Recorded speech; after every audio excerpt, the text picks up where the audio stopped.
নমো নমঃ সুপ্ৰভাতম শ্ৰীমদ্ভগবদ্গীতাম। আজি শ্ৰীমদ্ভগবদ্গীতাৰ ক্ষেত্ৰ বিভাগ যোগ নামৰ ত্ৰয়োদশ অধ্যায়ৰ চতুৰ্দশ সংখ্যক শ্লোক। এই বিশিষ্ট শ্লোকভাগী হৈছে এনেধৰণৰ: সৰ্বতঃ পাণিপাদং তাত সৰ্বতোক্ষি শিৰোমুখম সৰ্বতঃ শ্ৰুতিমল্লোকে সৰ্বমাবৃত্য তিষ্ঠতি। এই বিশিষ্ট শ্লোকভাগীৰ অসমীয়া অৰ্থ হৈছে এনেধৰণৰ: তেওঁৰ হাতত আৰু ভৰি সকলোতে ব্যাপী আছে, তেওঁৰ চকু, মূৰ আৰু মুখ সকলোতে ব্যাপী আছে আৰু তেওঁৰ কাণ জগতৰ সকলো ঠাইতে আছে। সেইদৰে পৰমাত্মাই সকলোকে আৱৰি বিৰাজ কৰিছে বুলি কোৱা প্ৰসংগত ভগৱান শ্ৰীকৃষ্ণই সখা অৰ্জুনৰ আগত ভগৱানৰ যি স্বৰূপ, পৰম আত্মাৰ পৰম পুৰুষ পৰমেশ্বৰৰ যি স্বৰূপ সেই বিষয়ে উল্লেখ কৰিছে।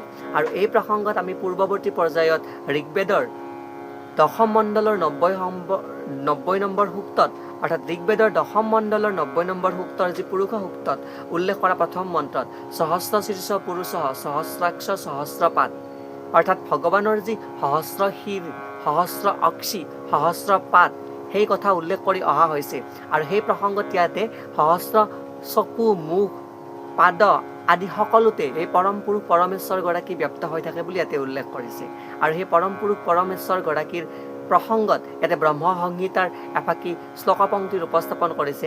সেয়া হৈছে গোলোক এব নিবসত্য খিলাত্মাভূতঃ, অৰ্থাৎ যদি তেওঁৰ লোকত্ৰয়ৰ যি দিব্যধামত লীলাবিলাস কৰি আছে তথাপিও তেওঁ সৰ্বব্যাপী পৰম পুৰুষ, তেওঁ সকলোতে ব্যপ্ত হৈ আছে।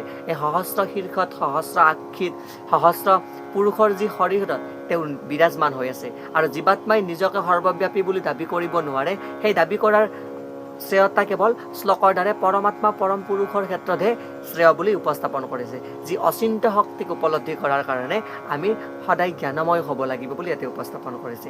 এয়াই উক্ত বিশিষ্ট শ্লোকভাগীৰ সৰল গুণাৰ্থ। ধন্যবাদ।